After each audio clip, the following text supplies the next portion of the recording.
computer.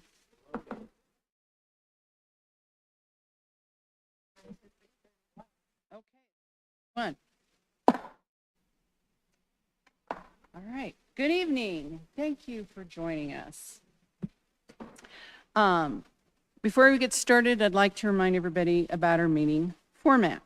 Tonight's Planning Commission meeting is being held in person and online. Commissioners, planning department staff, and members of the public are attending, not tonight in City Hall, but perhaps by way of Zoom. A Zoom meeting link and dial-in information can be found on wheatridgespeaks.org.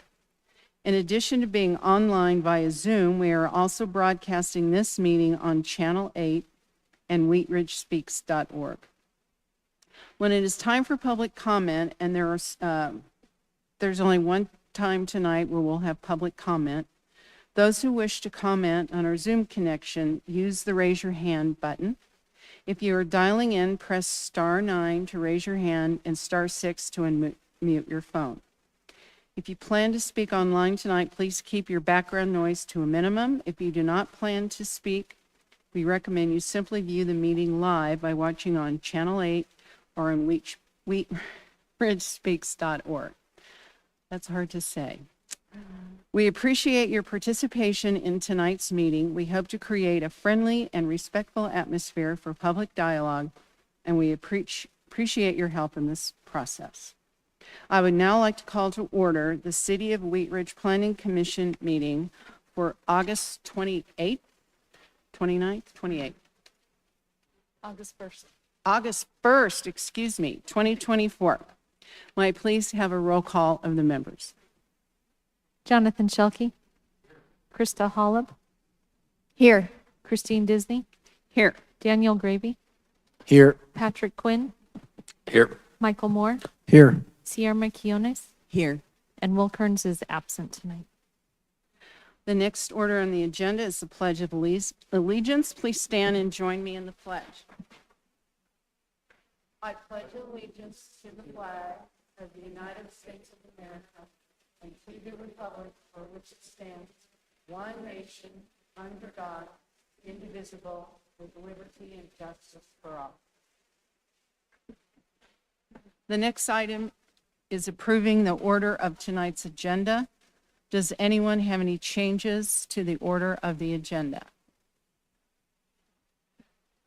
Seeing none, the agenda will stand as published. Next, we'll vote to approve the minutes from our last meeting. Are there any additions or corrections to the minutes? All right. Is there a motion to approve the minutes from our last meeting, which was July 23rd? 18th. I move to approve the minutes of July 18th, 2024. Thank you. May I have a second? Second. I second. Commissioners vote.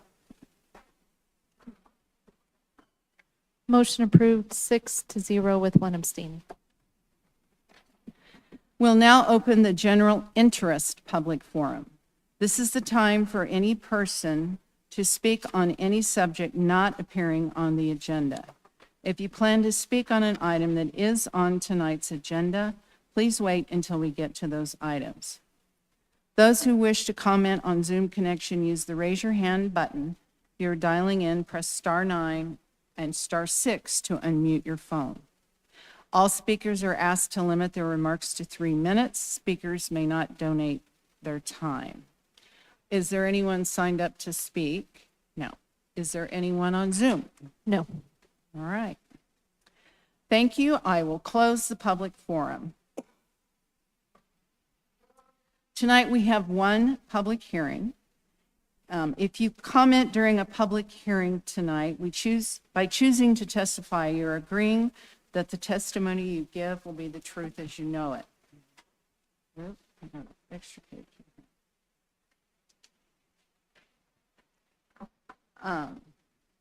Seeing that we don't have anybody in chambers, do we have anybody on Zoom that wishes to speak? No, nobody. Okay. All right, I'm going to open the hearing for Case number Z0A-2404. Commissioner Hollop, would you please introduce the item? Sure. Case number ZOA 2404, an ordinance repealing and reenacting Article 5 of Chapter 26 of the Wheat Ridge Code of Laws concerning the city's landscaping requirements and making conforming amendments therewith. May we please have a staff report?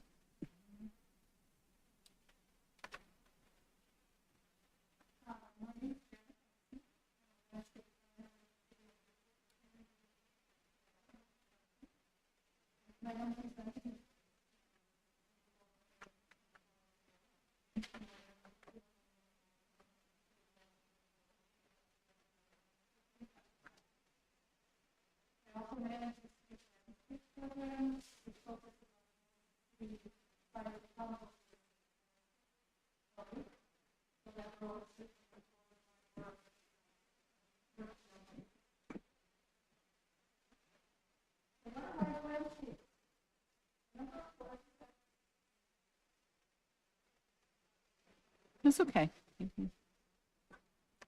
A number of forces have contributed to our interest in water-wise landscaping and the undertaking of this project. Specifically, local and regional drought, which has led to ongoing water shortages, a growing interest in water-saving landscape design, and a request by City Council member Scott Ohm to review our landscape code in light of these trends. The result is staff has taken a deep dive into the city's landscape code, section 26502, for opportunities to guide water-wise design and development in the community. And the result is a revised landscape code forwarded for your review.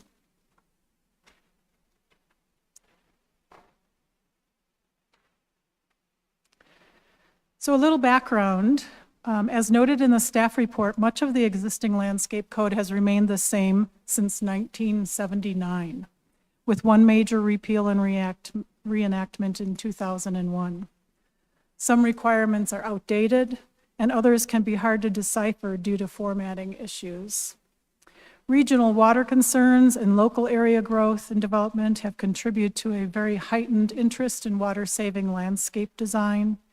And this interest in outdoor water uses is warranted, as it is reported that it comprises that use of landscape water comprises roughly 60% of residential water use and as much as 80 to 90% of water use when including commercial and agricultural uses. With this update, we hope to actively reduce water consumption, encourage water efficiency, and establish stronger links between water supply, land use planning, and site design.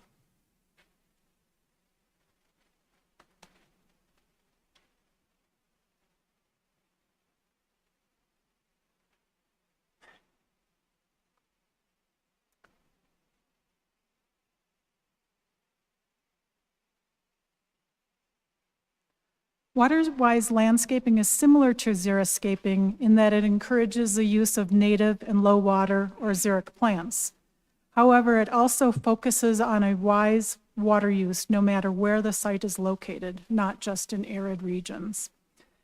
It also emphasizes growing plants by water requirements to encourage efficient irrigation design and water use, and is functional, attractive, and easily maintained in its natural surroundings. As designers, we used to focus on making something different or spectacular or unique, and now we're moving more toward the beauty inherent in our natural environment, particularly in Western water-challenged states.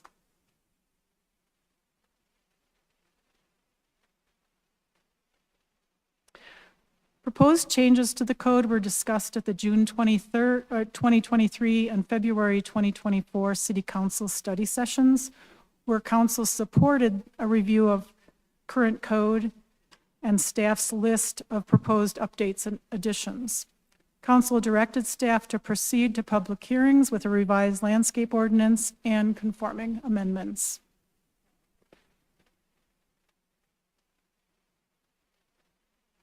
The proposed code amendment modernizes, clarifies, and updates design standards and requirements.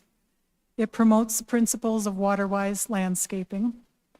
It aligns with the city's Sustainable Wheat Ridge Action Plan, reflects recently adopted State Bill 24005, addressing water-related landscape practices, and mostly focuses on new multi-unit residential and non-residential, but also expands and clarifies requirements for low-density residential uses.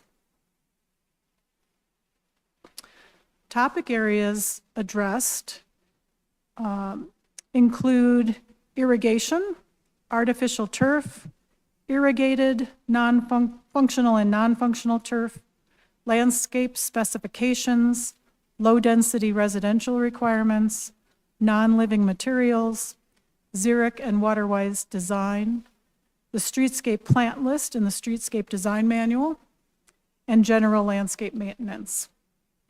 So we're going to take a look at each of these in more detail. First topic area is irrigation. Current code requires the installation of irrigation for all new development and requires it to be zoned according to water needs. No major changes were recommended to council on this subject. However, we did revise the code to allow for temporary irrigation of native grass and wildflower areas, to clarify the need for trees to remain irrigated even if adjacent areas of the landscape are more xeric in nature, and to allow for water-wise renovation of older sites that may or may not have irrigation systems on site. Just wanted to show you, this is a picture of Clear Creek Crossing at the north end, where there's temporary irrigation installed to establish this native grass and wildflower area. It's just that little line across the top, or across the grass there.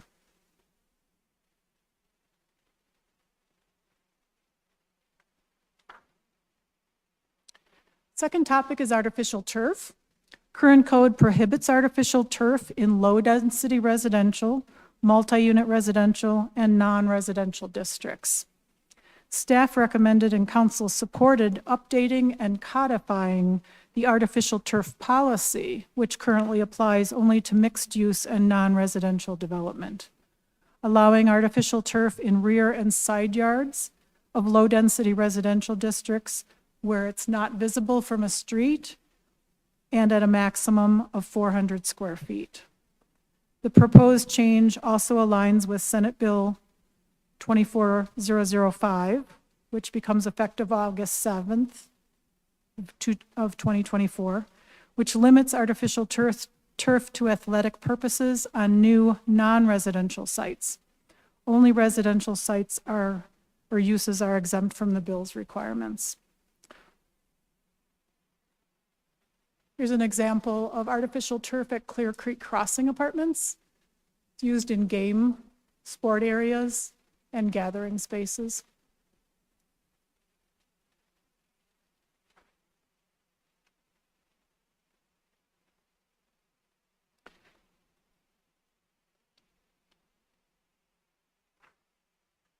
Third topic area is irrigated, functional, and non-functional turf. This topic actually covers a lot of ground, literally.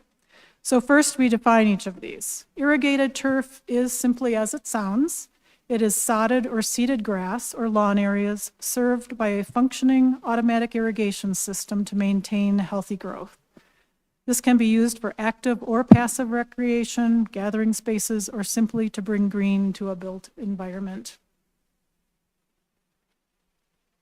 Functional turf, on the other hand, is turf that is located in a recreational use area or other space that is regularly used for civic, community, or recreational purposes, which may include playgrounds, sports fields, picnic grounds, amphitheaters, portions of parks, putting greens, and the playing areas of golf courses.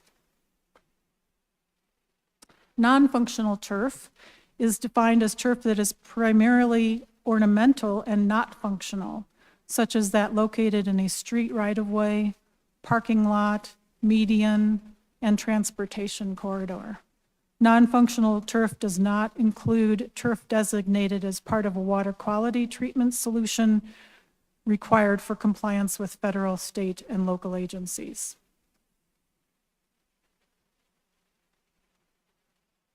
So let's talk about the various uses and limitations on irrigated turf.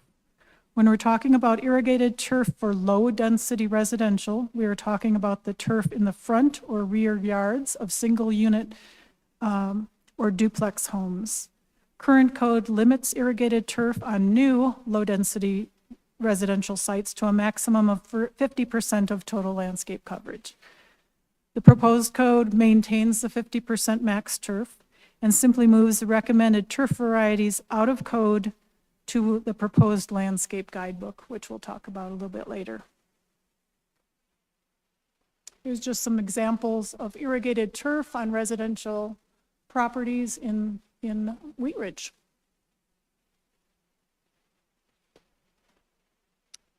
On low density sites. With regard to irrigated turf for multi-unit residential, current code limits irrigated turf to a maximum 60% of the total landscape area. Staff recommends, and council agreed with, reducing the allowable area to 30% of the total landscape coverage in line with current non-residential limits. Recent development projects have already proposed reduced turf areas to reduce water use, with some coming in as low as 10%. So we don't expect any pushback in this. Regarding irrigated turf for non-residential sites, current code limits irrigated turf to a maximum 30% of total coverage, and the proposed code maintains the 30% coverage. This is just an example of irrigated turf at Axis 70, just north of I-70. Combination of turf and mulched areas.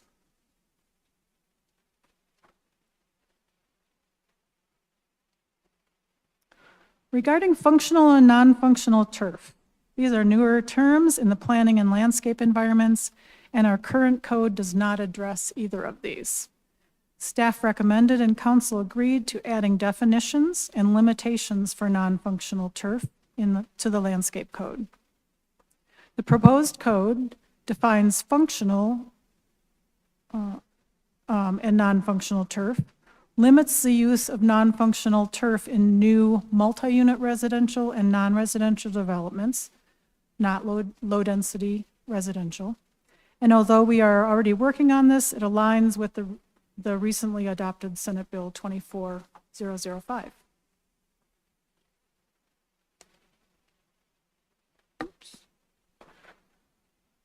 To emphasize, non-functional turf areas include public rights-of-way, parking lot islands and medians, private street medians, landscape areas with slopes greater than 4:1, and landscape strips less than 6 feet in width. Nothing in the Senate bill prohibits cities from establishing more stringent requirements of these prohibitions.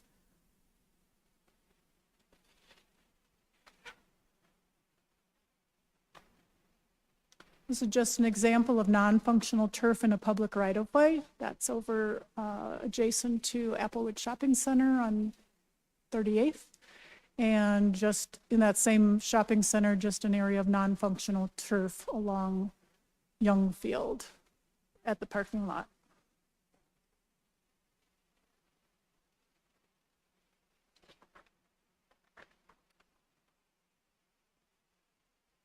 Non-functional turf is defined as predominantly ornamental and not functional, such as that located in a street right-of-way, parking lot, median, and transportation corridor. I guess I already covered that, but here's some examples of non-functional turf alternatives. The top left is at the new hospital. The larger picture is at Lifetime Fitness. And then the bottom left is at Access 70 also.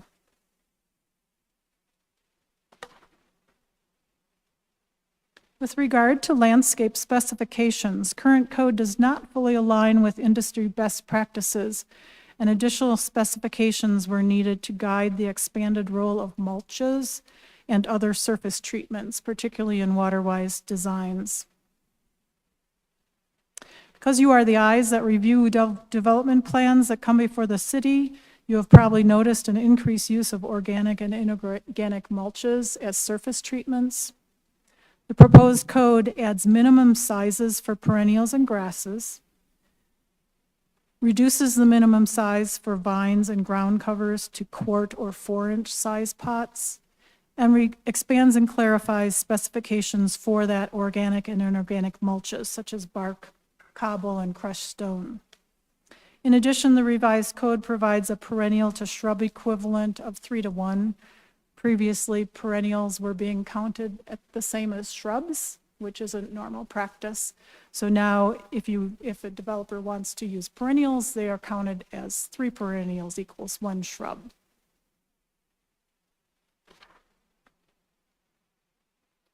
With low-density residential, current code provides little guidance regarding landscaping of single-unit and duplex residential properties. In order to maintain a balanced landscape, proposed code provides guidance and limitations on the use of organic and inorganic mulches, native grasses, and wildflowers. It requires a minimum 1/3 live plant coverage in front yards, and clarifies renovation requirements when transitioning to a xeric or water-wise landscaping, such as requiring the rock and stone or wildflower areas to be an intentional part of the overall design and balanced with live plantings. Council has directed staff to create a landscape design guidebook to provide more detailed information about district-specific requirements, preferred plant lists, and additional water-wise design guidelines. These are examples, again, from Wheat Ridge low-density residential neighborhoods, the variety of things you might see using organic and inorganic mulches.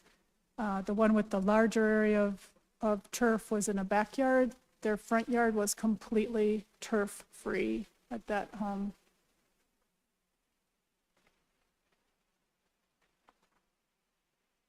Non-living landscape materials.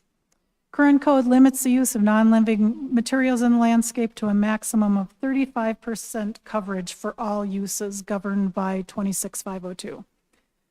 Proposed code separates maximums by use, such as residential versus commercial. It increases the non-living maximum from 35 to 50% for new multi-unit residential and non-residential sites, and allows non-living material to count toward landscaping requirements when integrated into the overall design. A couple examples of that. The tree in the circular planter is out at Clear Creek Crossing Apartments in front of their clubhouse. The other is in a townhome development just north of 44th Avenue, where they have a garden and gathering space as well as a pet exercise area. When it comes to xeric and water-wise design, some local area landscape ordinance require the use of water-wise landscape design and practices, while others like Wheat Ridge encourage this type of design. The proposed code separates these design requirements by use. For new low-density residential development, council prefers to encourage rather than require water-wise plant material and principles. But for new multi-unit residential and non-residential development, council prefers to require the water-wise design. For multi-unit and non-residential, this will be accomplished by the use of xeric and water-wise plant material in a water-saving design and verified by the provision of a hydrozone plan and water budget. A hydrozone plan groups plants by water needs, such as water conserving, xeric plants, non-water conserving, which would be turf, and non-irrigated pavement. Though we do not require landscape plans to be certified by a landscape architect, the intent of this is to raise the bar on what is expected of plans and plant selection.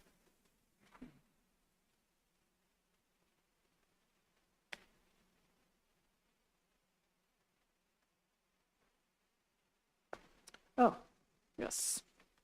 For multi-unit and, I'm sorry. This is just a sample corner of a hydrozone plan. It would be hard to show that on a slide of any detail, but it just shows that if you can see, there's a legend at the top that has 3 different like hatched areas. That identifies areas on the plan that are for low, moderate, and very low water need. And then that area is calculated and provided in the use charts. And then also, as you've seen in a code possibly, if you've looked at it, that is then required to be provided in a chart to give us percentages and a total gallons used on site.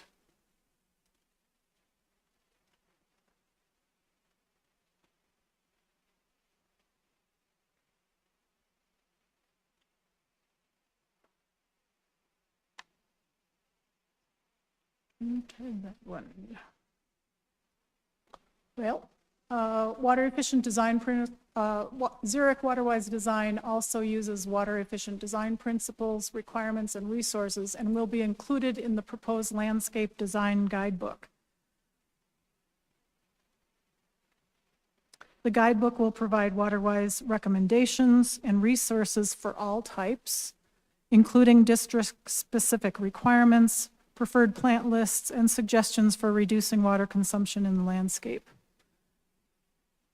The guidebook will be utilized to format handouts, like the example provided in the staff report, for specific situations such as when a single-unit homeowner wants to convert their yard to a Zurich landscape. Staff will also update the city's design manual to reflect proposed WaterWise design requirements. Let's see what the next slide is.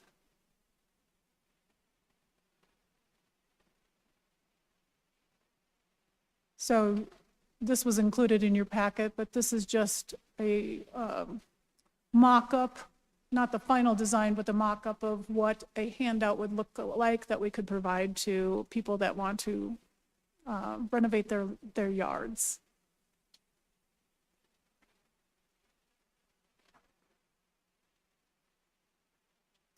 Regarding the streetscape plant list, that would be included in the streetscape design manual. It's currently, there is a limited list in there.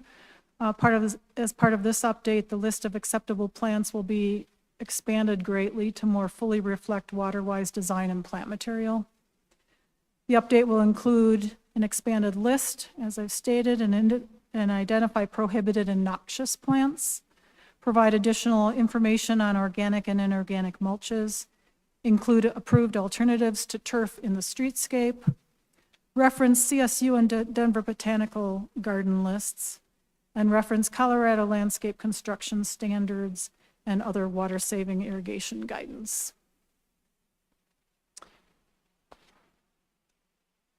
And the final topic is maintenance. Current code already requires regular site maintenance. However, expectations have been clarified, especially with regard to structures and surface materials. In particular, for surface materials, these must be contained within defined beds and at required depths. The maintenance section also requires regular inspection and maintenance of irrigation systems and the removal of temporary irrigation systems after successful coverage of the primary material, such as turf or native seed and wildflower areas. And it provides an approval process for changes to an existing landscape to allow for more Zurich and WaterWise renovations.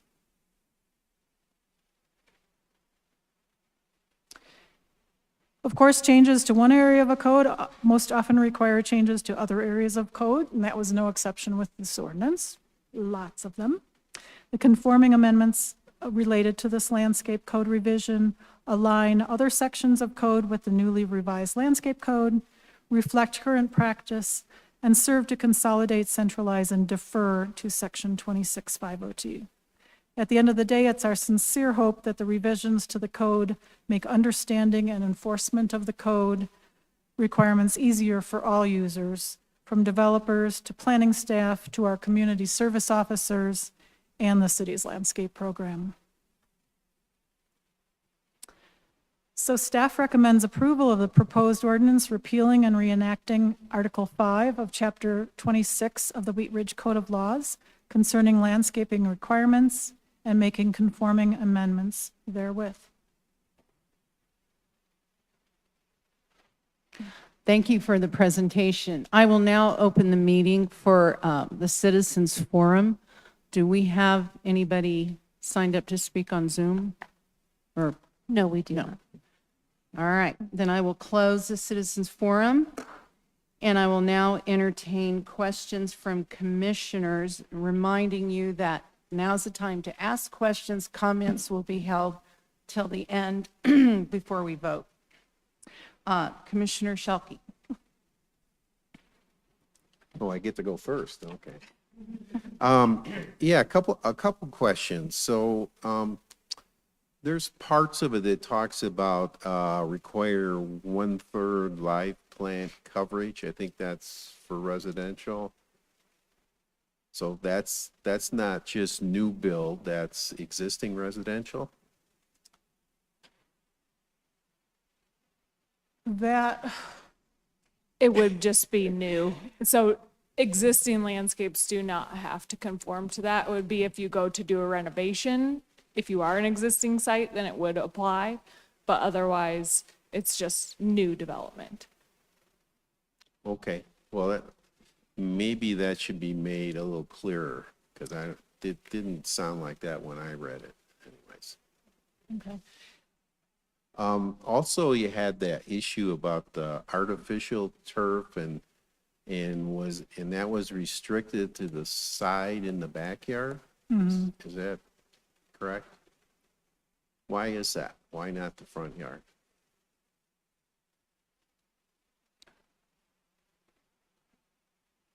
It's general practice that artificial turf is not used in the front yards.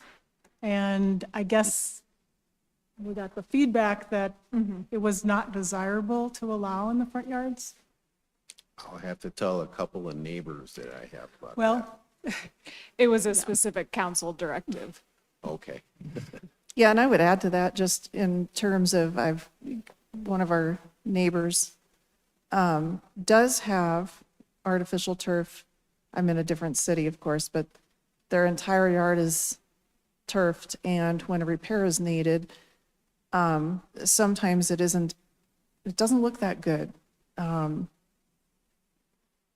You end up with a variety of duct tape and other sorts of materials, unfortunately. So it's also an aesthetic, I think. okay. and a lot of our work regarding low-density residential, like single unit, was to encourage attractive, healthy, for the environment alternatives to that. There are really better alternatives than artificial turf particularly in front yards. And the 1/3 really is, Wheat Ridge, there are homes that have just taken everything out of their front yard and put gravel in the whole thing. Right. And there's been a lot of discussion about that. Is that what we want? So we kind of had a lot of discussion within staff and with council as to what do we want and how can we direct this to allow for people to go to a Xeric and Waterwise landscape, but not go to the alternative of just stone. Stone is great. There can be issues. It doesn't mean that weeds aren't going to come up. And that's the other thing that you see when you drive around and see gravel front yards is there can often be a lot of weeds. And then there's discussion about what is weeds and what's landscaping. It's been tough for our code enforcement officers to have that discussion with homeowners. And so we've really tried to work with the ordinance to make that as clear as possible for them to be able to enforce that. Well, how do you enforce it? How's that done? One of the big areas that was hard for them was, okay, somebody might say, well, these are my wildflowers, and their neighbors are all saying those are weeds. And so one way we've addressed it is it within a defined bed? It doesn't have to be a brick edge, it could be a spaded edge, but is there something that's defining this as part of your landscaping? It could be the sidewalks. I mean, if it's not considered landscape material, like wildflowers, it needs to be held at a 12-inch height limit. So we're just trying to make that more clear. Some of that will be in the ordinance, as you've seen, but some of it will be in that handout that homeowners can reference. And that part of the purpose of that handout is when somebody wants to renovate their front yard, it at least gives them some guidelines to work with. Go ahead and use gravel, but please provide 1/3 coverage. Okay. All right, thank you. Commissioner Quinn.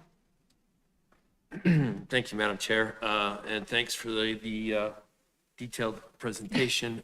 One question coming to my mind is when do you, how does a Joe homeowner do this? I mean, for instance, if Pat wants to resod the front yard and put in a sprinkler and a little bit of gravel, what, do I have to get a permit? Does Joe You do homeowner have not. to get a permit? You do not. Okay, so how And do? that's why we've tried to give more information, Okay. because it's probably one of the most popular questions if somebody wants to do something with their front yard. It's like, well, what are the city's requirements? Now we can reference the code, but we will also be able to say, but if you'd like more guidance, here's more information about that in our guidebook or this handout that we'll have. Thank you very much. Commissioner Moore. Actually, I just wanted to say thank you for clarification on the artificial turf. I did have a few questions. Sure. Sounds like we got those answered, at least for me. So thank you very much. Okay. Commissioner Hollick. Thank you for the presentation. My parents were landscapers, so I have lots of questions. Good. So it sounds like a zoning permit is never required for single-family It is not. residential. Okay, thank Yes. you. And then on the definition for artificial turf, is it in the non-living category, or is it not categorized as living or non-living? Because I was trying to understand if it was part of the 50% non-living. We've worked on this for so long and had so many discussions about it, but we did get your questions, and it is non-living. Okay, so there's the 400 square foot requirement as well as it has to be under the 50% requirement. Is that correct? Well, the 400 square feet limits the artificial turf. Yep. Non-living has to, I mean, That's where the 1/3 and I think- 2/3 comes in. Yeah. So 1/3 is required to be living plant material, 2/3 of it can be non-living. but that's only. That's only for the front yard though. Right. So technically for low density residential, it wouldn't apply. Like we wouldn't be looking at your landscaping in your backyard Yeah, we as don't, counting towards any requirements at all. yeah. I thought there was something in here about 400 square foot area for turf, but because that's only rear or side yards, it doesn't apply. That's correct. So it doesn't need to count as landscaping because we're not checking if you have landscaping in the Got backyard. it. Okay, thank you for that clarification.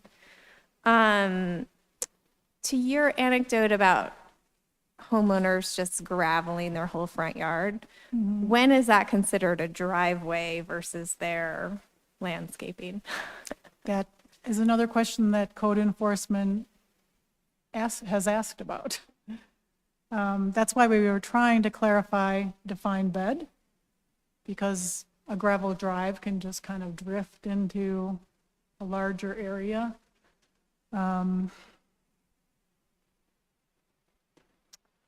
That's a good question. So for driveways, we require the first 25 feet to be paved. So we'd probably continue that on, and it'd be like the width that you would need for the drive space alone, and then we'd count the exterior as non-living. Is there a maximum that can be paved? It would be Maximum width, not length, sorry, just to clarify. no, except for that you need 1/3 living. In the front yard, Oh, yeah. 25% of the gross lot area has to be landscaped for single unit and duplex. Yeah. 25%, okay. Question about the irrigation system. I was a bit confused about whether all new development required irrigation or if that was limited, as it looked like it used to be, to just non-residential or non-single family. Low density just requires it in the front yards. But everyone. New low density New low density does across the require. board. So that's a change from the past, is that? It is not a not? change. It is not. So the way it lives in the code right now, it is technically required, but it's hard to understand our current code to know that. So this clarifies it, makes it feel a little more stringent, but it's not changing anything from existing code. Okay, because here it says high efficiency sprinklers except on individual single unit and duplex residential lots. I'm looking at section 26.502 C5. It's on towards the end of the packet, page 2 of 5.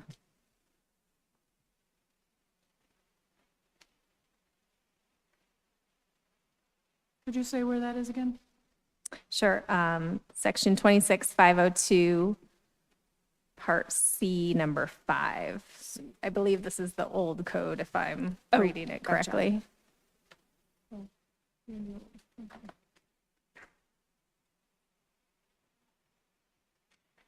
This is the old code. Right.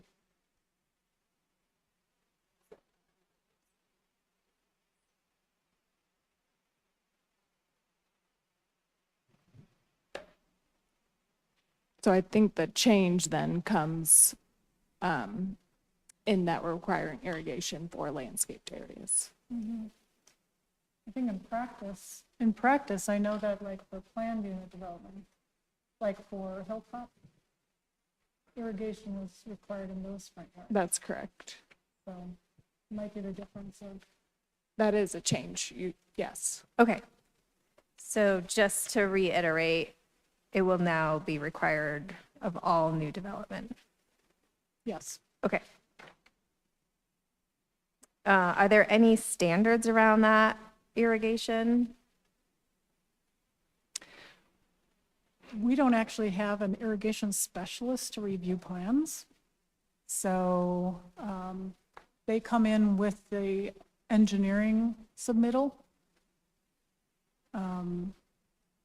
I guess I wouldn't say we have more standards than what's provided in the code. There's also the building code that applies, yeah. backflow preventers and that sort of thing. That's true. Obviously, I'm not an irrigation specialist. Sure. And really, the change comes in is because we're requiring that 1/3 living landscaping in the front yard, and the only way to maintain living landscaping is to have automatic irrigation due to our environment in Colorado. Yeah, that's where my question came in, because I actually have a xeriscape front yard and I don't have any irrigation. And I was like, do I need to be watering it? But it looks good still. So that's why I'm wondering if we can get to that point where we don't need any irrigation for front yards. Actually, it can be adjusted Yeah. as things settle into the landscape. What we don't want to happen, because we do require like a tree in the front yard, what we don't want to see happen is the trees die. And I can point out to you, I've become familiar with the look of trees where the irrigation has been turned off. If you see sites where maybe the site's not leased any longer, this is like on a commercial project, the landscape may be overgrown, whatever, they've turned off the irrigation and the trees just start turning black. And it's because they've been used to 20 years of irrigation. Right. And then they're just dying. So we're trying to prevent that from happening. I think we've covered that in the ordinance, but it does not mean that somebody can't establish a garden and then turn down their irrigation use, or maybe limit it to when there's drought, periods of drought. We're not checking on when it's utilized, but we wanted to establish the front yard landscaping, Be available. particularly for new, we're talking new. Right. What you do with your established landscape is okay, I'm going to go water it. because you're the one that's going to suffer. As well as. Similar on the irrigation systems, is there anything in the code that talks about reclaimed water use? Because Wheat Ridge does not have its own water utility, we have to reference we have to go, what's the word? Defer to our many water utilities, which each have their own rules about those kind of things. And what was it you said earlier? Yeah, I don't think Wheat Ridge has any systems that are non-potable. Our water's essentially coming from Denver Water, and then it travels through the various, how many districts do we have, like 6 or 8 or something? 6 or 7. And so we don't have any control over the water, and there is no reclaimed or non-potable system in place that I know of. I know there's well water in use, but that's a whole different. There are some yeah. historic ditches that are grandfathered to allow water off of them. There are some historic wells that are irrigation or otherwise, because we used to be an agricultural community. Some of those still exist. But typically, a homeowner or a property owner cannot get a new well permit unless there's a bunch of stringent requirements, like it was platted before 1976 and it's so big, and there's a bunch of different requirements that the state regulates, actually.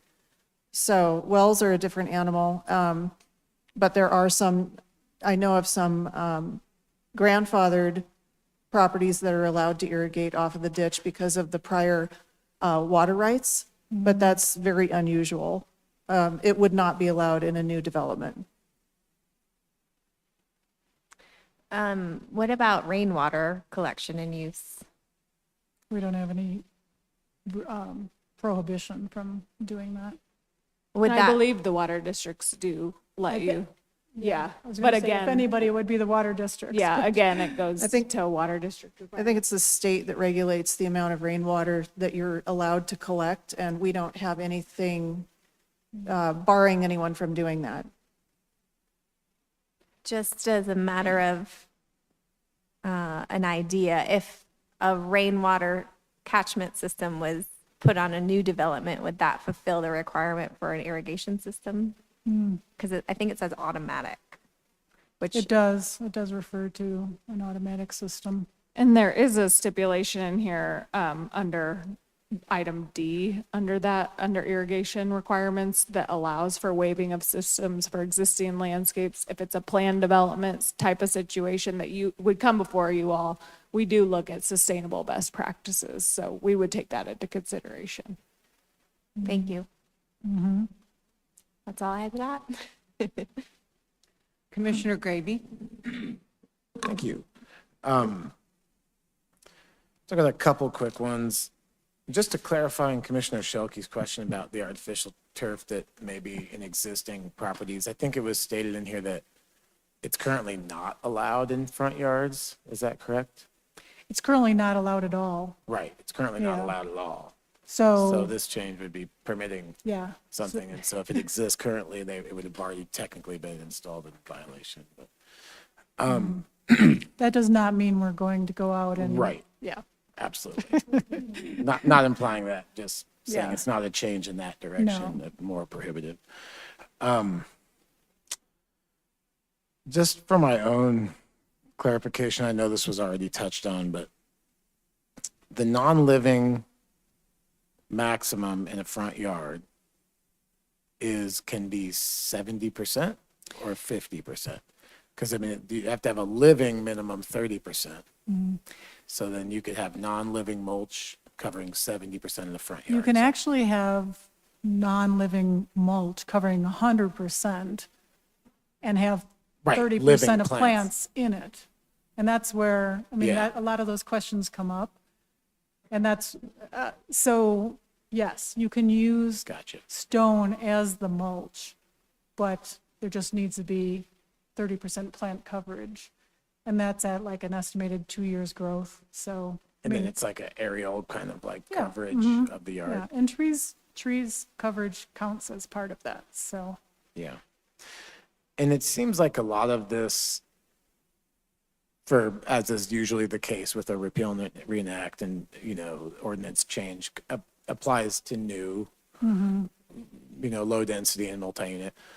But you did indicate that if you're doing a renovation, then it would apply. And I'm curious as to how that is defined, like when an existing yard, if they re-landscape the definition. yard, like what meets the term renovation when this have would a trigger? Yeah, it was, Yeah, it falls under, a lot of our code speaks to additions. And if it's, I think it's 60% or greater, if you're adding on an addition, then it kind of counts as a new construction, adding on that larger portion. So it's, in those cases, then it would apply because it would be that larger change to the actual building itself. Does that make sense? Yeah. But if they were just re-landscaping but not doing any changes to the structure, it wouldn't trigger that renovation definition. It would. However, would we know about it? That's a good question. It's Yeah. based on like the honor system of being able to Yeah. follow the code. The biggest flag for us would be if they come in to modify their irrigation system, which would be through a building permit. That's when we would notice it. Otherwise, it's just, we depend on folks to follow the code. Okay. And are you talking about the low-density residential? Is that kind Correct. of where you're headed? Yeah, and that's kind of the purpose of the guidebook. So we're not going to require people, we're not going to go out and check. We just don't have the staff to be doing that. But the guidebook is intended to really help people, because there's a lot of people that come in and they say, I want to learn more about low water landscaping. We don't have anything right now. And so putting this out and it's encouraging in single family and duplex, and then requiring in multifamily and commercial. But what we can do is we can start, we strongly believe in education as the first line of defense. It's really about, if you want to come in and learn more about how to landscape your yard without 100% rock, because we don't want to create heat islands all over the place, then we'll have those handouts in the guidebook available. It's not ready yet, but it's in the works. And I think that that's where the homeowner education could be a huge part of this. and we don't want to discourage creativity, Right. because people should be able to have some fun doing what they want in the front yards. And garden plants are considered landscaping as well. So we're not discouraging gardening in the front yard either. Yeah. I like to hear that. On the guidebook though, because you mentioned it, there's a stipulation about the 12-inch wildflower and native grasses being in a defined bed. I think you touched on that a little bit in the Q&A here. Is the guidebook going to indicate which types specifically fall into that category? Or is that going to be determined by just after the fact? It's kind of, you know what I mean? Like, is there guidance as to some grasses, native grasses do not reach 12 inches typically? And that's fine. And in that case, because they're not considered turf in this definition, as far as I understand it, you could have a full yard of fescue or something that is a 4-inch native grass, for instance. Yeah, And that and wouldn't that's be not going to be a problem unless the grass is get to 12 inches. This is it's really code enforcement that runs into this. Yeah. And, you know, they're like, just cut things down to 12 inches and we won't bother you. Right, and they would usually, my understanding is really only be addressing it if there was like complaints about the Right. yard or something, Yeah. in most cases. And that's the same with us. Yeah, It's just to give us some guidelines, you know, to talk to people about their landscapes. I mean, I know they were dealing with someone that owned a town duplex where he said, well, these are native grasses and they grow to whatever, 18 inches, and I'm only Yeah. supposed to cut them once, you know, I'm supposed to burn them or cut them once a year. yeah. Like, well, that sounds great, but your neighbors are, I mean, we have a limit on grasses and they're supposed to be cut to 12 inches. So now if you just had a little area of it where you had, you know, maybe some shorter grasses and then like a bed of taller grasses, you know, where does it cross the line to become ornamental grass? We're not out there to try to be regulating every front yard about that. But just to provide some guidance on that. Yeah, I understand. And, you know, Yeah. this is a challenging issue that communities are facing all over the state and all over the West in particular. And, you know, I really commend you all for digging in because there are a lot of questions, you know, it's a It goes tricky on area. and on. Yeah, it's really hard, but it's really Yeah. important. And, you know, I know that Councilmember Ohm has a lot of expertise in this area, so I appreciate him bringing this. Shout out District 2. But the other question I did have, because I thought that the budget was kind of an interesting inclusion for the multi-use. Water budget? Yeah. I know there's a community that's doing that actually in single family in southern metro area too, which is kind of interesting. But it does say here that in the multi-use, you know, in multi-unit, the water-wise stuff that you're requiring 15 gallon per, what is it, square foot per year or something? Maximum. Max, but you're encouraging 12. Is encouraging simply just in the ordinance or the application say we encourage you to use 12? Or is there any other, like, is there any incentivization or, you We know? don't have that set up. Some communities do have that. Like, they have some complex calculations Right. of, you know, get your water use. Well, one of the complications is we don't have an easy way for people to get water, like current water use, to know if somebody's lowering it, because we have 6 different water districts who manage things in different ways. So we looked at a lot of different ways communities regulate this, and some regulate to 12, some regulate to 18, we're trying to pick something kind of reasonable, because we haven't even been regulating this previously. And I'm happy to add to that because I've worked in a community that required hydrozone plans to come in with the landscape plans. And there's a couple of benefits. The 18 was set because sod, typically bluegrass sod is the 18, right? That's like your highest water usage. And so we landed on 15 because that's pretty common practice. So anything above 15 is probably going to be sod. And then the lower rates are based on best practices across the industry of what, you know, if you have a completely native grass that you're just going to irrigate to get started, and then you stop irrigating it because it's buffalo grass or something that's going to not need the additional irrigation, that falls into the 0 category pretty much.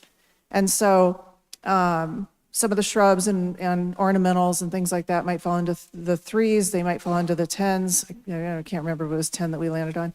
But anyway, the benefit of this is it's sort of like a lighting plan. When they give us a lighting plan,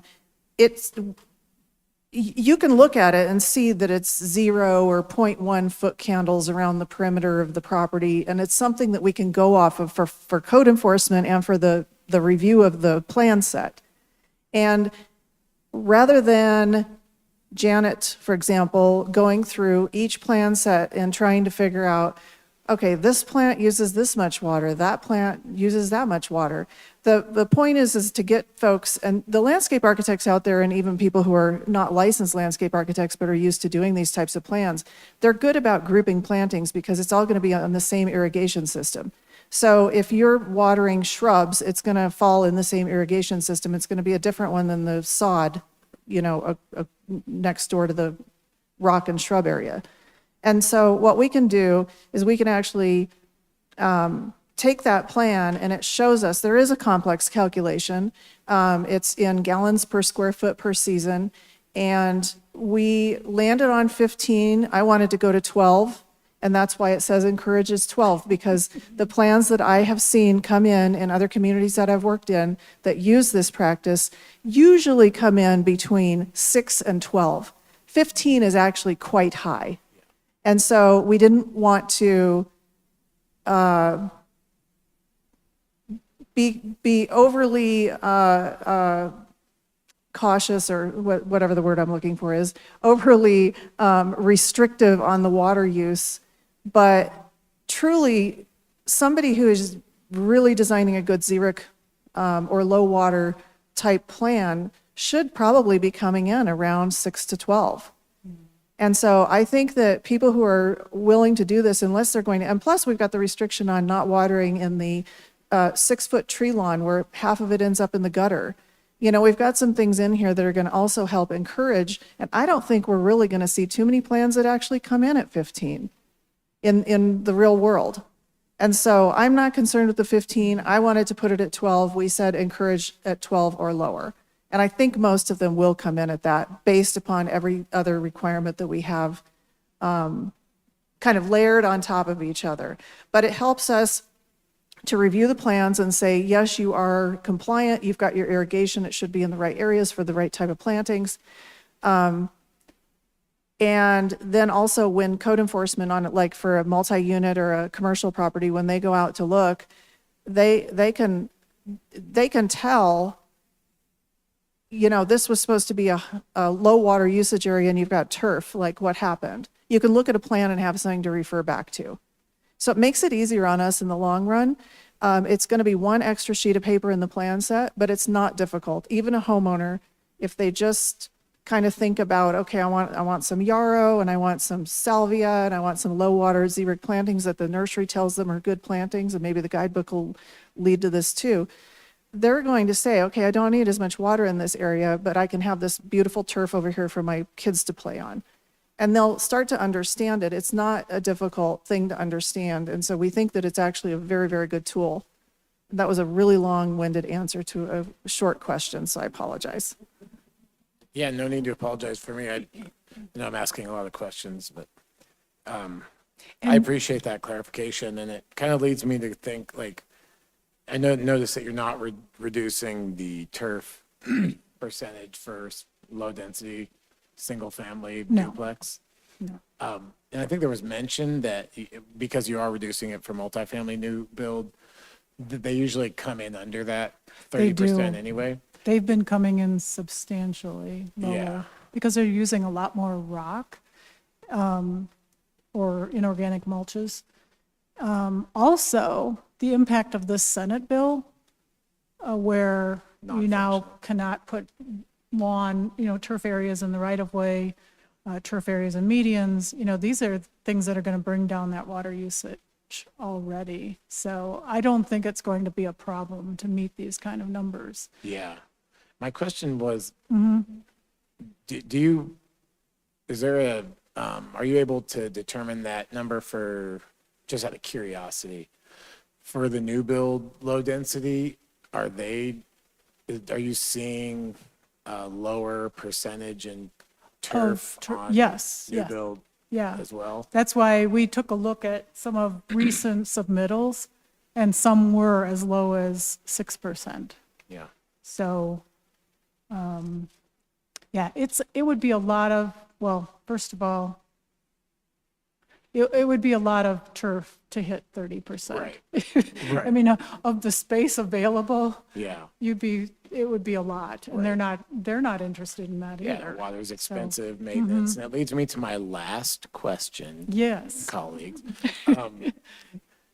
On the, just for the clarification on the maintenance piece, there's no change, I believe, is what was said in terms of there's a current requirement for landscape.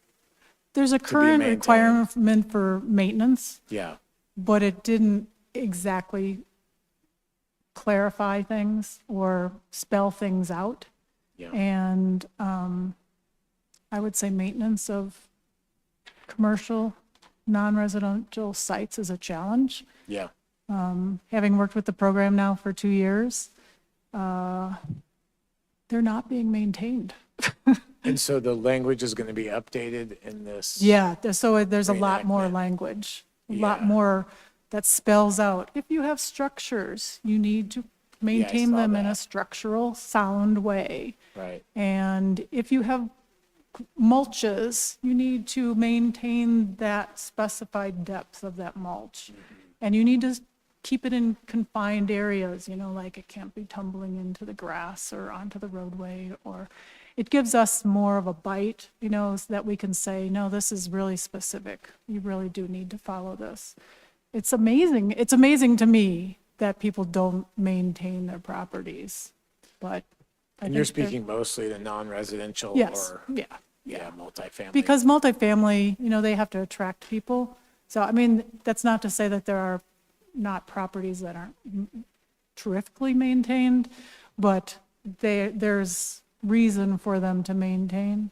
It's kind of some of these smaller, what I see, smaller little shopping centers or commercial buildings.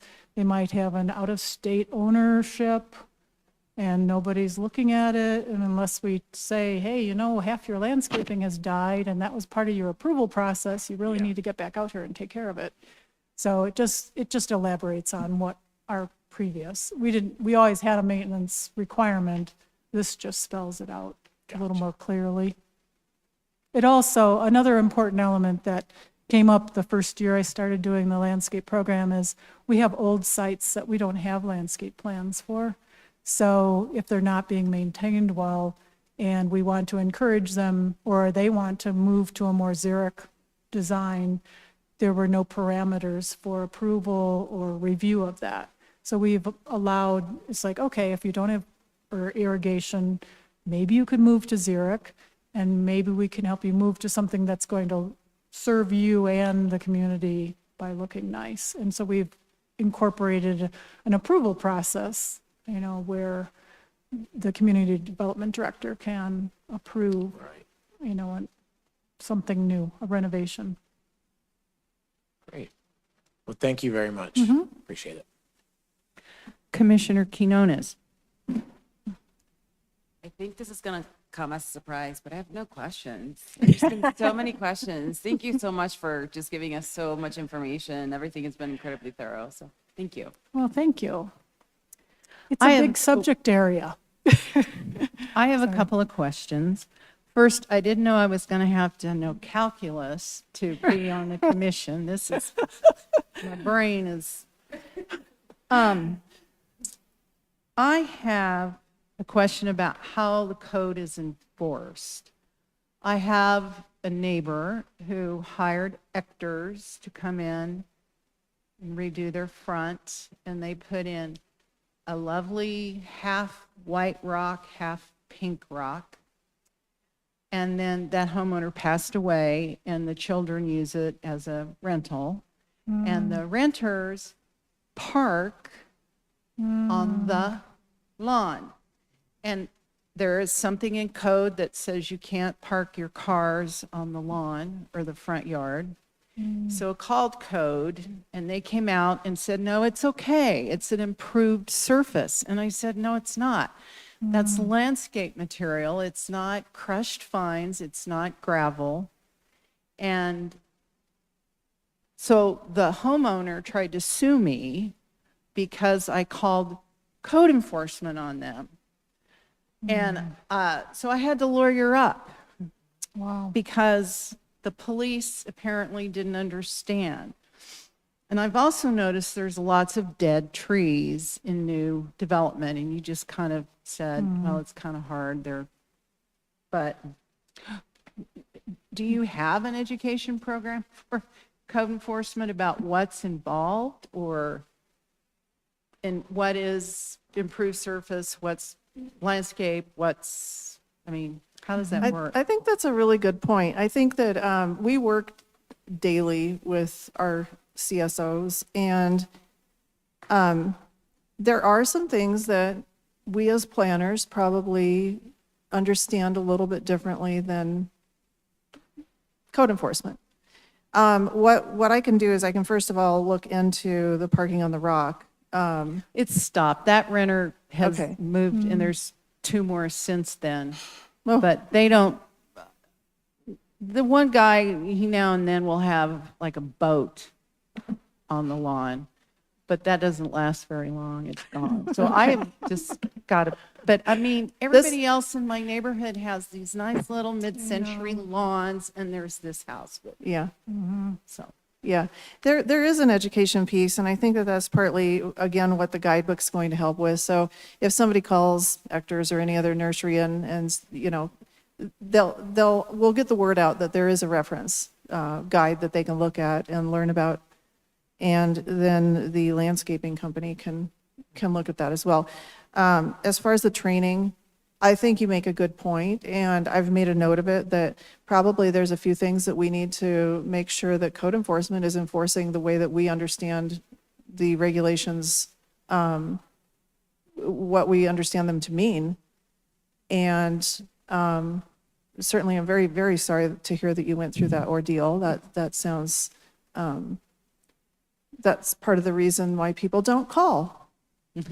And I'm very sorry about that. So I'm glad to hear that it's been resolved. But in the meantime, I think that we could be doing more collaborative education with code enforcement. And I'm adding that to my list. So thank you. You're welcome. You don't know unless you don't know, right? Or you don't know until you know. It did improve a little bit, just even having me come on board. Because I actually sit right across from the CSOs. They're in their little area, but, and they do come to me with questions. Now, I don't have the answer to everything, but we're willing to kind of do some research, because there's a lot of information in here, and it's not like building code. You know, landscaping isn't so cut and dry. You can't always tell what the plants are, and you don't know what they're going to do a year from now. They could all die. And so it's a learning process for everybody. I would also wonder, because we are considered high desert, and with things getting worse, like go outside right now, I would think that there would be a move to go with more non-organic mulches like rock, but I also understand that increases heat. So our climate is changing, and I know you said it could be 30% with the plants distributed. I had a neighbor that just took out their lawn and put in plants and organic mulch, and it looks really nice. But you have to keep maintaining non-organic mulch.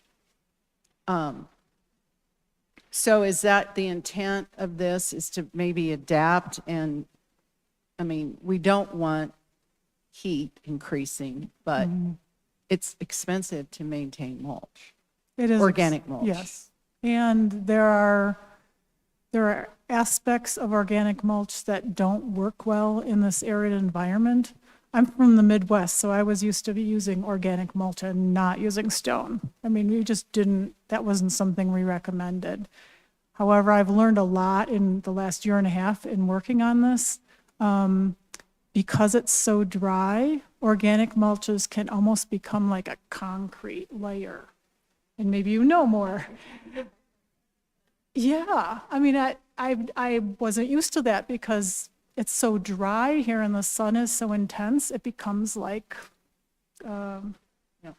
plywood almost, like layered plywood.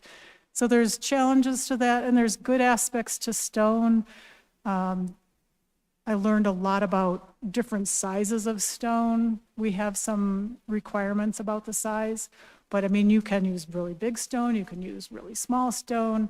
There's certain sizes I learned that allow more air to pass through, or certain sizes that allow more seed to fall in and, you know, grow weeds. So there's a lot to learn about all of these things that we all, you know, we're kind of moving into that. The whole Western United States is kind of having to move into this. And then you get into fire prevention, and I had somebody reach out to me from Jeffco Fire, I'm not sure, big topic right now. But, I mean, they're not going to want organic mulches next to houses in the foothills. They're going to want stone, and there's reasons for it. So we have to adapt to what's happening in our environment. And I still wonder about the heat island with stone, but we have to learn. All right, thank you. And thank you for the great presentation. That was very informative, and I'll prepare next time and take a calculus class. Okay. We'll do that part for you. The water budget was new for me as well. So after I'm getting, is that the part you're referring to? Yeah. Yeah. You know what I learned, because I'm old enough that I didn't train on computers when I went to school in landscape architecture. It is when everybody's designing on computers now, so they can calculate areas really easily.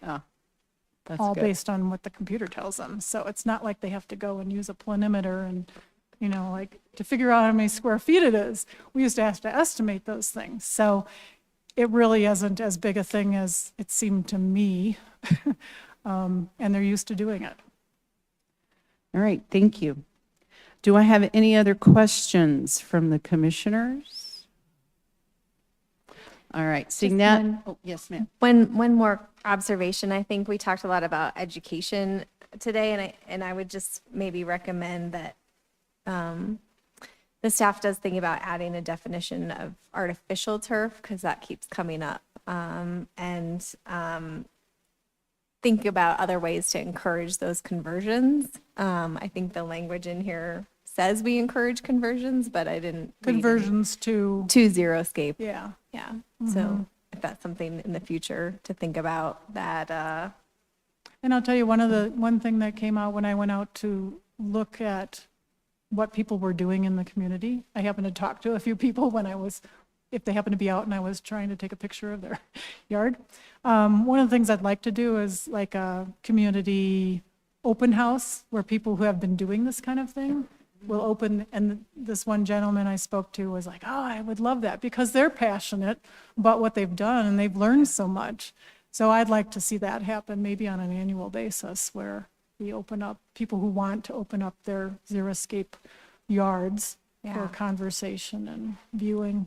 I think that's a great idea and is right in line with that education piece, as well as the guidebook. I think will help encourage people too, because so many people just don't know where to start. So, That's generally the question. yeah. Yeah, and what am I allowed to do? Yes. Thank you. All right, seeing that there's no further questions, I will now close the Citizens Forum for case number ZOA-24-04. I will now entertain a motion. Commissioner Hollow? I move to recommend approval of the proposed ordinance repealing and reenacting Article 5 of Chapter 26 of the Wheat Ridge Code of Laws concerning landscaping requirements and making conforming amendments therewith. Can I get a second? Second. Do we have any discussion on the motion? All right, commissioners, please vote. Motion approved, 7-0. Thank you. Do we have any old business? No, we don't have any old business, Madam Chair. Do we have any new business? We do have an upcoming meeting on the 15th of August, and we're going to be talking more about the Lutheran Legacy Campus zoning framework. and more about the charter amendment. And so it'll just be a study session forum for that meeting.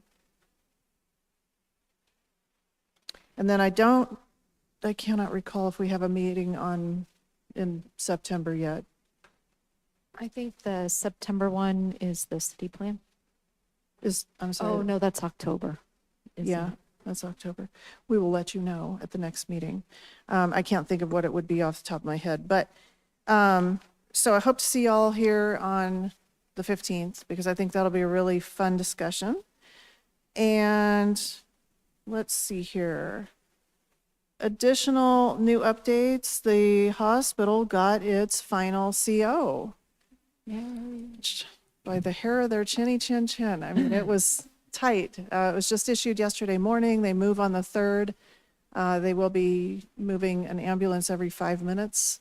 I think we calculated that would take something like 15 hours, so might want to stay out of that area on the 13th. But that's pretty exciting. That's a huge, huge project. And Janet had a huge role in the landscaping inspections.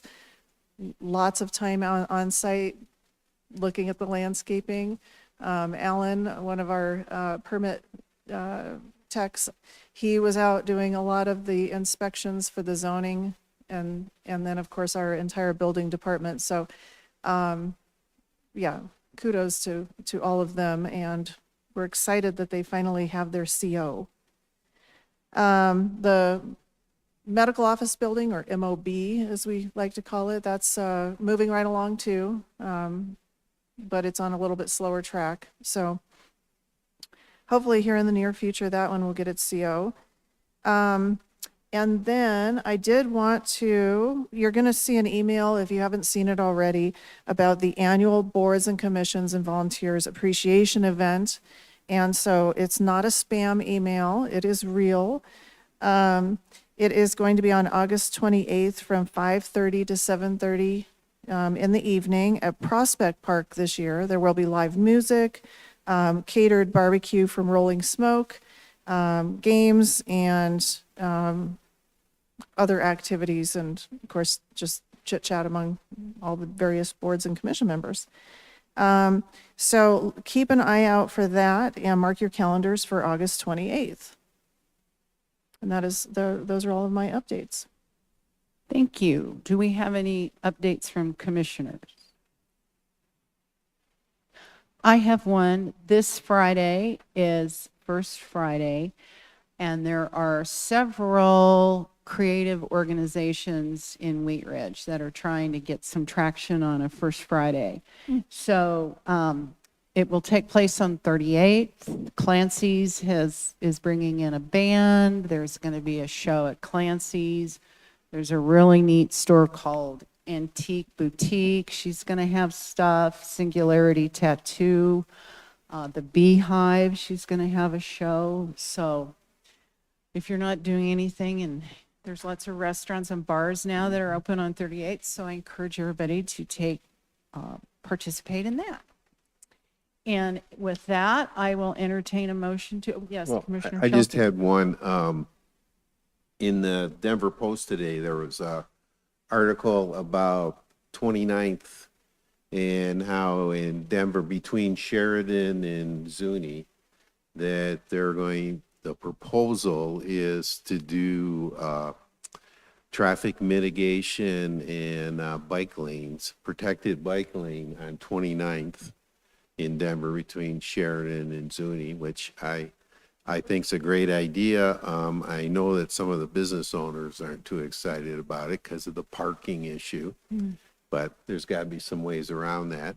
But I would encourage Wheat Ridge to take a look at that, and maybe it should go west too. Thank you. May I have a motion to adjourn? So moved, Madam Chair. Second. Second. Commissioners vote. Motion approved, 7-0. We are adjourned. Thank you.